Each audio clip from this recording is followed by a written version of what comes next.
Bismillah ar-Rahman ar-Rahim. Assalamu alaikum. Today we have with us Honorable Foreign Minister of Iran, Excellency Mr. Jawad Zarif. Thank you, Excellency. Welcome to Pakistan. First of all, I would like to speak about the Iran-Pakistan gas pipeline.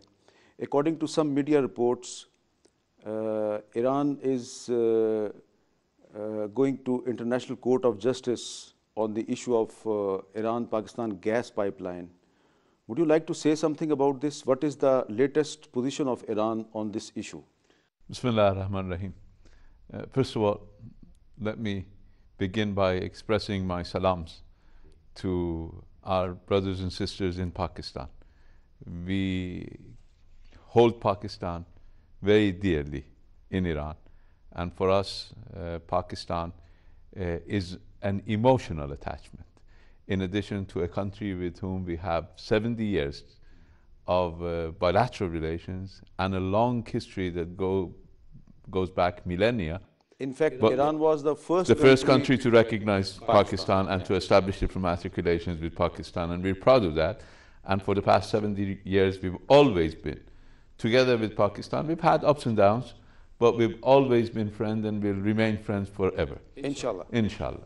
The issue of the gas pipeline, Iran has invested about $2 billion in the gas pipeline, and we certainly hope that we can resolve this issue through dialogue and negotiations with our Pakistani friends. I had the occasion of raising this issue with His Excellency the Prime Minister this afternoon, and we hope to be able to resolve it amicably, because between Iran and Pakistan, things like this should be resolved. It is a pipeline that is in the interest of both Iran and Pakistan and will provide energy security for Pakistan. I can tell you, as a matter of fact, that Iran is prepared to be a reliable source of energy, both gas and electricity, for Pakistan.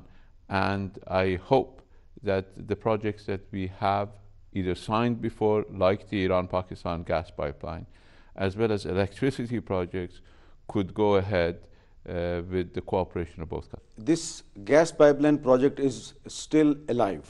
Oh yes, very much so. So, and its future is bright. That we hope so. We've done our part. We've invested, as I said, $2 billion in the pipeline, and it can be ready at Iran-Pakistan border, ready to send gas to Pakistan anytime that our Pakistani friends are prepared to do it. So, and we hope the sooner the better, because we were supposed to do it in 2014. Can China also join this Pakistan-Iran gas pipeline project? Well, we are prepared for any type of collaboration with China on the various connectivity projects that are available, including Gwadar and Chabahar. We believe Gwadar and Chabahar are not two competing projects, rather complementary projects. And we're prepared to work both with Pakistan and with China in order to make this complementarity a reality rather than simply a statement. And what do you think about the China-Pakistan economic corridor? Well, as I said, we believe that there is a lot that needs to be done for this region, because economic development and prosperity of this region would be in the interest of peace and security and stability, because this has been a region that has been economically deprived, and that is why we've had the rise of extremism and violence in this region. What is important is to develop infrastructural projects both in Gwadar and in Chabahar in order to make sure that this is a prosperous region and a secure region. So we welcome that, and we are prepared to participate in the project. Iran is willing to become part of the China-Pakistan economic corridor? Yes. Through Gwadar and Chabahar. Gwadar and Chabahar, and we believe that the two ports are complementary. So is it possible to connect Chabahar and Gwadar? Very much so. Very much so. Will you please explain it? As I said, we believe that these two ports can complement one another. They're not supposed to be competing with one another, and they can provide, particularly our port of Chabahar, can provide a good route to Central Asia and to Afghanistan. And we believe through connecting both Chabahar and Gwadar, we can in fact serve the community, the region, and the needs of the international community even better. I ask this question because some people in India, especially from the government, they have raised many objections on this China-Pakistan economic corridor. And some people in Pakistan, they think that Chabahar is being built by India, so it will be controlled by India. So despite all these objections, Iran is ready to connect Chabahar with Gwadar. Yes, we made that very clear. Our relations with India are based on mutual interest and benefit for both countries and the region. But our relations with nobody will be harmful to Pakistan. Yeah. As we are confident that Pakistan's relations with other countries will be of no harm to Iran. This is the type of relations we enjoy with Pakistan, and we believe this would be in the interest of everybody. India is a partner with Iran in Chabahar, but it's not an exclusive partnership. Chabahar is open for investment by Pakistan, by China, by other countries, and we're always happy to welcome participation in that project, as we are prepared to participate in the Pakistan-China corridor. Excellency, how Pakistan and Iran can play a positive role for bringing peace in Afghanistan? Well, Iran and Pakistan have suffered tremendously from the instability in Afghanistan, and we have the greatest interest in ensuring stability and dialogue among the parties in Afghanistan. We hope to be able to work together in order to ensure that a more peaceful relationship exists in the region. And therefore we have worked together with Pakistan, and we're prepared to work even more in order to make sure that extremism and violence, which threatens all of us, is contained and hopefully defeated. What is important to remember is that extremism recognizes no borders. Yes. And violence in Pakistan or in Afghanistan affects all of us. And that is why it is in the interest of all of us to work together in order to promote understanding and end to violence and extremism, which is unfortunately a threat. The fact that some of Daesh fighters, Daesh terrorists, have been relocated from Syria and Iraq to this part of the world, including to Pakistan, Afghanistan, and Central Asia, is a threat against all of us. And we all need to work together in order to address that threat. Excellency, you mentioned Daesh. So who do you think is supporting Daesh right from Syria to Afghanistan? Well, this is an interesting question. Not too many people are fighting Daesh. Yeah. We have been engaged from the very beginning on the side of the people and governments of Syria and Iraq to suppress Daesh.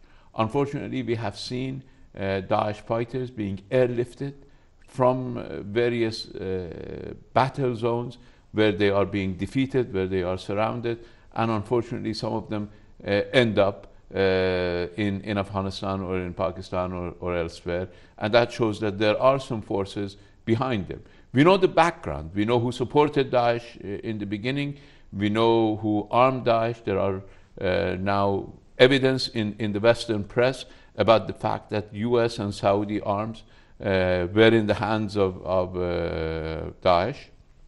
This is an unfortunate reality, that has not served the interests of Saudi Arabia or the United States, and these people have even bitten the hands that fed them. So it is important for everybody to wake up and understand that this type of politics doesn't work and doesn't help them. 2 days ago, I met Imam Kaaba. I spoke to him, and he was saying that Daesh is a common enemy. It is organizing attacks not only in Pakistan but also in Saudi Arabia. So the Saudi Arabian government have also created an international coalition to fight extremism. They say that we have created this coalition to fight against Daesh. So what is your position on that? Would you like to join that international coalition if they ask? Well, unfortunately, Saudi Arabia has followed a policy of trying to exclude Iran from the region. Iran has been in the forefront of fighting extremism and terrorism. I regret to say that Saudi Arabia doesn't have such a record. The background, the support, the arming, the financing of these groups is clearly evidenced by international media, by documents that are available. So we hope that Saudi Arabia finally understands, as we have said all along, that these forces that they trained, the extremists that they promoted, financed, will at the end of the day be a menace more than anybody to themselves. This is what we advised them from the very beginning. But this is an experiment that they repeat. You remember in the 1980s, they supported, armed, financed Saddam Hussein when Saddam Hussein attacked Iraq. For 8 years, they financed him. Tens of billions, close to $100 billion worth of financial support went to Saddam Hussein. But what happened? At the end of the day, he turned the guns that they had provided against them.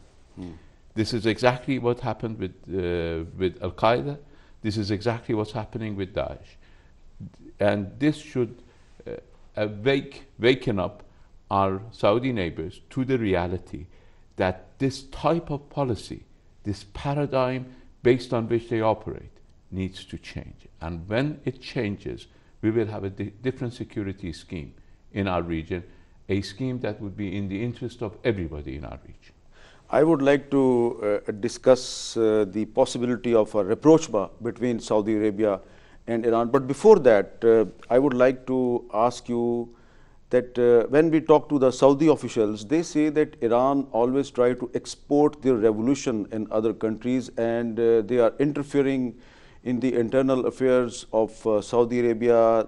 They say that Iran is responsible for some violence in Saudi Arabia. Even they blame that Iranian-backed Yemeni fighters are firing rockets and missiles inside Saudi Arabia. So this is their position. Well, you can have a list of grievances, and if you want to start, Saudi Arabia armed and equipped Saddam Hussein with weapons, with chemical weapons, and attacked Iran. And they're blatant in expressing that they want to bring war to Iranian territory. The Crown Prince of Saudi Arabia made that statement almost a year ago exactly, that he'll try to bring the fight into Iranian territory. We've always said that stability of Saudi Arabia is in our interest. Stability of the region is in our interest. We have no reason to try to undermine any government in the region. We are satisfied with our size. We're satisfied with our resources. We're very much satisfied with our human resources. So we do not need to look elsewhere other than our own territory, but we need a stable neighborhood.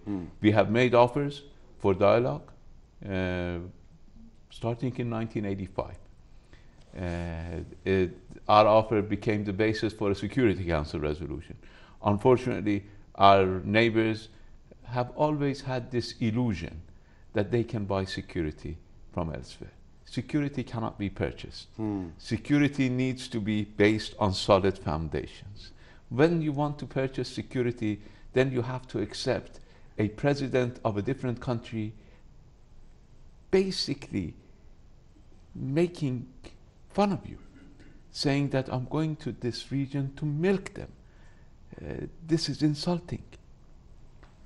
I think by relying on themselves, by relying on their neighborhood, they can provide much better security for their population than by relying on somebody whose only interest is to sell them more arms and to milk them more.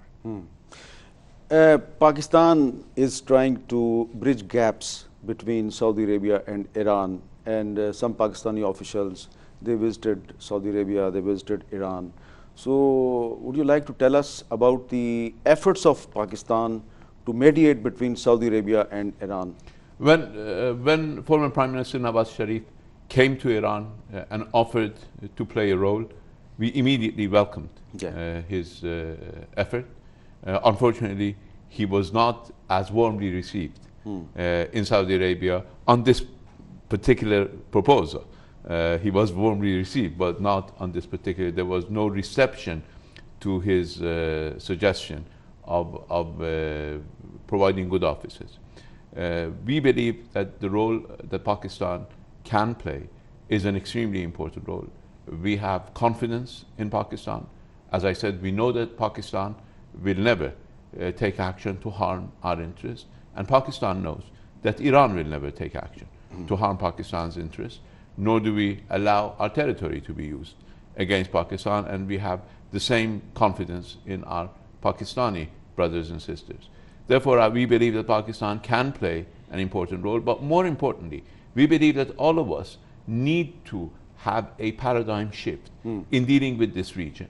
And instead of Saudi Arabia trying to exclude Iran from the region, they should come to the realization that neither Iran nor Saudi Arabia can exclude each other. Yes. And we need to come to terms with this reality.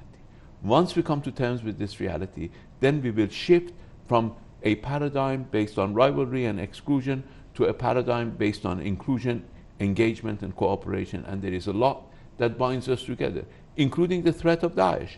We understand that although Saudi Arabia helped create and finance Daesh, but now they are threatened by Daesh exactly the same way that they were threatened by Saddam Hussein that they armed.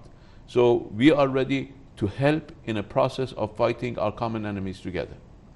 You are hopeful that one day Iran and Saudi Arabia will sit on one table to resolve their differences? Well, I certainly am hopeful. Whether I see any signs, we have a saying in Farsi that if you are asleep, somebody can wake you up. But if you pretend to be asleep, then no amount of attempt will help. I believe if Saudi Arabia is interested in resolving its differences, then they will always find an open door. However, if they want to portray an image of conflict, an image of crisis, and then rely on, unfortunately, Israel as an ally against another Muslim country, then I think that's a dead end. For us, for the Pakistanis, the good relations between Iran and Saudi Arabia are very important, because many people in Pakistan think that if they come together, then the problem in Syria can be resolved, the problem in Lebanon can be resolved. Iran and Saudi Arabia can play a very positive role in bringing peace in Afghanistan.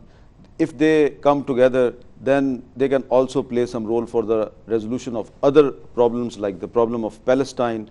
So I would like to know what role Iran can play in bringing peace in Syria, which is very important these days. Well, first of all, I certainly hope that Saudi Arabia abandons the illusion that Zionists or Americans can be their allies. I think that's an illusion. They only want to milk them. They are saying so publicly. And if they come to the realization that we need to find political solutions. Now, you see, when Saddam Hussein invaded Iran, he believed that he could end the war. Saddam Hussein invaded Kuwait. No, Iran in 1980. Some territory of Iran. You know, he invaded Iran, open war for 8 years. He believed that he could finish in 7 days. Took 8 years, and he didn't succeed. When Saudi Arabia started its military campaign, bombardment of Yemen, it believed it could defeat the Yemenis within 2-3 weeks. Now we're entering the 4th year.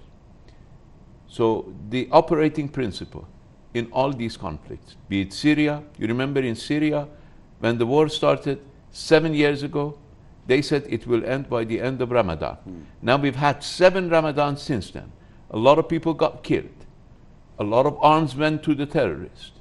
We don't have an end. Why?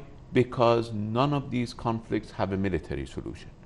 I think it is important for Saudi Arabia to come to realize that neither in Syria, nor in Yemen, nor in any other internal conflict in our region, there is a possibility of a military solution. There has to be a political solution. That is easier said than actually implemented on the ground. It is important for us to accept this reality and to work on the basis of this reality. On Yemen, we presented a 4-point plan. I came to Pakistan a few weeks after the beginning of the crisis in Yemen, after the beginning of the bombardment in Yemen. And it's a shameful situation in Yemen because we have 1 million cases of cholera in Yemen in the 21st century. It's a shame for all Muslims to see this. A couple of weeks after the beginning of the military campaign, aerial campaign against Yemen, I came to Pakistan with a 4-point plan. Ceasefire, immediate humanitarian assistance, intra-Yemeni dialogue, and an inclusive government. I believe that is still the answer to the crisis in Yemen. The same applies to Syria. About 4.5 years ago, immediately after assuming office, we proposed a 4-point plan for Syria. Ceasefire, a government of national unity, constitutional reform, and then elections. It was 7 months before the last presidential election in Syria. Unfortunately, people were hopeful or wishful that they could achieve a military victory. A military victory doing what? Allowing terrorists, allowing extremists to take over Damascus with a claim on caliphate? To have a seat of caliphate in Damascus? This would have been disaster first and foremost for Saudi Arabia. It would have been disaster for Pakistan. It would have been disaster for the entire Muslim world. Now, happily, that has not taken place. But still, I think the same 4-point plan applies to Syria. The same 4-point plan applies to Yemen. On Syria, we have been active with Russia and Turkey in order to bring de-escalation to Syria. And we have succeeded to some extent. Unfortunately, in recent weeks, there has been further flare-ups in eastern Ghouta, in Afrin, elsewhere, and we hope that these could be contained and we go back to the de-escalation process. We are going to meet at the ministerial level in Astana soon in order to see to it that Iran, Turkey, and Russia will continue to play the leading role that we played in order to bring down the fighting and hopefully, through the Sochi process, with the help of the United Nations, move towards a political solution in Syria. Excellency, as you know that an Indian spy, Kulbhushan Jadhav, was arrested in Pakistan some time ago while he was entering from Iran. He's going through some investigation in Pakistan. Is there any investigation going on against him in Iran also? Well, we had the conversations and discussions with our Pakistani friends at the highest level. We provided whatever we had, and we continue to be ready, and we believe that at the highest level there is a clear understanding in Pakistan about the fact that what we stated publicly will continue to be the case, and that is Iran will never allow its territory to be used against Pakistan, no matter what. Oh, we understand that. But according to some reports, he was also in contact with some people who are creating problems not only in Pakistani side of Balochistan but also on the Iranian side of Balochistan. So who are the forces interfering in the Iranian side of Balochistan? Well, unfortunately, we've had people from across the border doing nasty things against Iran. Last night, unfortunately, we had 2 suicide attempts from Pakistani territory into Iran. Both of them were foiled, and we had excellent cooperation last night from the Pakistani armed forces in order to contain this, and we're very happy with the level of cooperation that exists today. I believe since the incident, the terrorist operation last year against Iran in Mir Java, which led to the murder and martyrdom of 10 Iranian border guards, and the capture and taking hostage of one of them who is still remains a hostage, and we hope that our Pakistani friends help us return him. Since then, there has been excellent cooperation between Iran and Pakistan, and last night was an indication. So we believe that at the highest level and at the technical level, we have discussed these issues, and we have a clear understanding between the two sides on these issues. And that is why we now can collaborate with each other in order to address such cases of terrorism and cross-border violence. Today, Iranian Foreign Minister, Excellency Mr. Javad Zarif, is our guest of honor. Excellency, what is the position of Iran on Kashmir issue? Well, our position has been very clear. We want the best for the Kashmiri people. We want international law.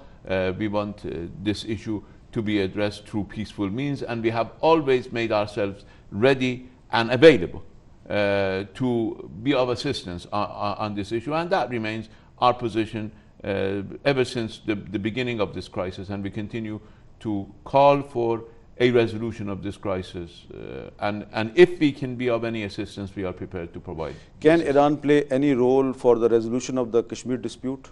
Well, as I said, we can. What we can do is we can offer our assistance, and if the two sides want to take up our assistance, we will be more than glad to be of help. Are you satisfied with the role of United Nations for the resolution of Kashmir and Palestine issue? Well, the United Nations has failed miserably, particularly in Palestine.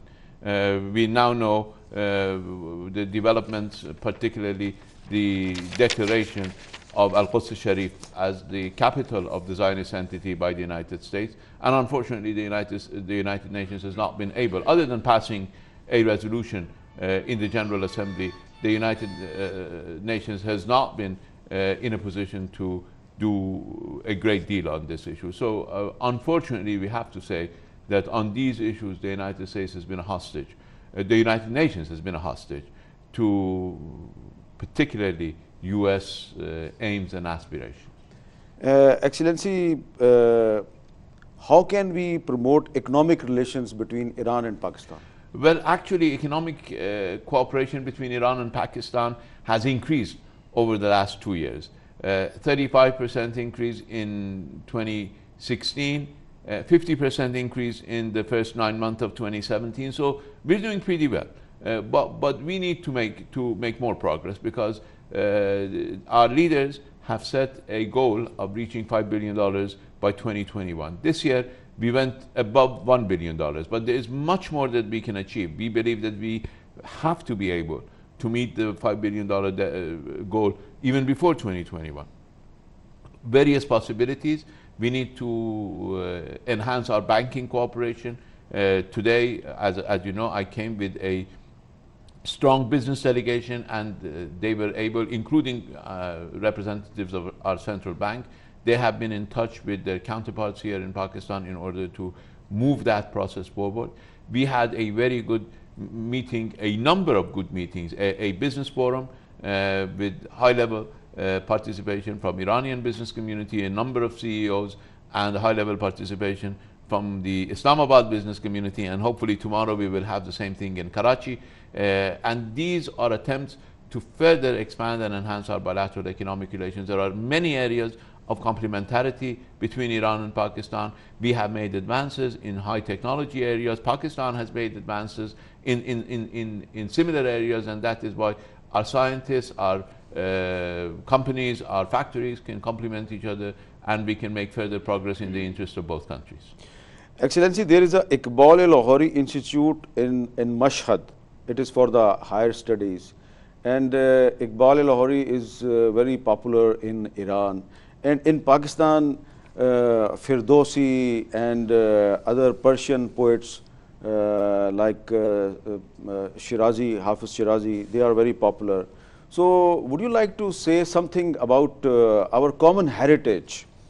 Well, actually, our common heritage makes us inseparable. Yeah. The love and affection for Iqbal Lahori is there in Iran. Anywhere you go, people have highest regard for him. And we understand that the same is true in Pakistan. We have a lot of ties. That is why I said we've had 70 years of very friendly political ties, but we have millennia of ties between the two people, and strong bonds of culture, tradition, religion, geography. Yeah. And that is why I believe Iran and Pakistan are inseparable. Inseparable. Iqbal-e-Lahori, he was also a philosopher. He always wanted unity among the Muslims. So we know that today we are facing a big problem of sectarian violence in many Muslim countries. In fact, the enemies, they want to divide us on sectarian basis. So, can you tell us that how Pakistan, Iran, and other Muslim countries can make a joint strategy to address this problem of rising sectarian problems? Well, actually, the founder of the Islamic Republic, Imam Khomeini, was also a strong advocate of Islamic unity and of unity between various Islamic sects, because everything that we have is in common. We believe that those who call for sectarian division are neither Sunni nor Shia. They are following, if not directly, but indirectly following the wishes of the enemies of both Shia and Sunni, all Muslims. And that is why we believe that it is extremely important for all of us to come together in order to bring more unity to the Muslims and in order to address this artificial sectarian divide. We have lived forever with each other for 14 centuries, and we have lived in peace, and we will continue to live in peace and brotherhood. And that is extremely important for all of us to recognize and to counter any attempt to create a wedge between various Muslim communities. We all believe in the same God, we all believe in the same Prophet, we all believe in the same book, we all pray to the same Qibla. That is why it is extremely important for all of us to keep a united front. It pains me to see that Saudi Arabia becomes allies with Israel against a fellow Muslim country. This is shameful. Excellency, would you like to explain it, that where Saudi Arabia has become ally of Israel? Well, it's all in the news. that Israelis, Netanyahu is boasting that we are allies with Saudi Arabia in our fight against Iran. Okay. This is shameful. Excellency, are you satisfied with the role of Organization of Islamic Country resolving this issue of sectarianism? Well, unfortunately, the OIC has not been the most effective organization. Of course, OIC was able, through the efforts of current presidency of the OIC, President Erdogan, and help that was extended to him by countries like Iran and Pakistan, to adopt a very strong position vis-a-vis the recent declaration by President Trump on Al-Quds Sharif, considering it the capital of Israel. And I believe OIC can be effective in other areas. Unfortunately, it's being abused, manipulated for political gains, for short-sighted political gains. We believe that OIC can, as you say, become an instrument of unity, of addressing those who are trying to create a sectarian divide in the Muslim world. And we will certainly be prepared to work with them and to cooperate with anybody in order to fight these menaces that affect all of us. Can you propose something for OIC to play an effective role, at least to bridge gaps between the different Muslim countries? You know, OIC was created to liberate Palestine. Yes. OIC was created in order to fight against Zionist occupation, Zionist violations of the rights of the Palestinians. If we go back to the original cause, if we go back to why we created the OIC, to make sure that the rights of the Palestinians are respected, to promote the human rights, political rights of the Palestinian people, then we will have the greatest rallying ground to bring about unity among Muslims. But unfortunately, some of us are prepared to make an alliance with the Zionist enemy against their fellow Muslims. That makes OIC basically ineffective in promoting the cause for which it was created. So today we need to liberate OIC. We need to liberate OIC from political domination by those who are not interested in the goals of the OIC, in the original goals of the OIC. So can Pakistan and Iran play an important role for the liberation of OIC? I believe, you see, I do not believe in exclusion. I do not believe in alliances. I believe Iran and Pakistan as two important Muslim countries, with every other Muslim country, could try to enlighten our fellow Muslim brothers and sisters in the region that the path they're following is not going to lead anywhere, is not going to bring them security, that it's best to come back, and it's best to try to work together in order to address common challenges. And if our neighbors in the Persian Gulf agree to come and work on dialogue, on confidence building, then they will find a very serious partner in Iran, and I'm sure a very serious partner in Pakistan. Inshallah. In the end, would you like to tell us something about the US-Iran nuclear deal? What is the future of that deal? Well, the nuclear deal is not a deal between Iran and the United States. It's a multilateral agreement that is a part of a Security Council resolution. And that is why the United States is in no position to either violate the deal or to set conditions for it. But you can expect anything from Mr. Trump. Well, unfortunately. Unfortunately, President Trump has made a habit of being unpredictable, and he has turned that habit into being unreliable. Now, he's not reliable for anybody to engage because the United States was behind this nuclear agreement. It participated actively in the agreement. So if others in the international community believe that the signature of a US president is only credible as long as that president is in office, then I don't think anybody would be interested in reaching an agreement with the United States, because they're bound to be violated within 4 to 8 years. So it is important for the United States to understand. And I believe what has caused the United States not to tear up the nuclear agreement as President Trump promised before becoming president is the fact that they believe if they do that, they will be isolated, because this is a multilateral agreement endorsed by the Security Council, and it is a Security Council document, and they'll be violating something that they propose themselves. Excellency, in the end, would you like to say something to the people of Pakistan, your final message to the people of Pakistan? Iran and Pakistan, as I said, are eternal friends. And we will never do anything to harm Pakistan, and we're sure that Pakistan will never do anything to harm Iran.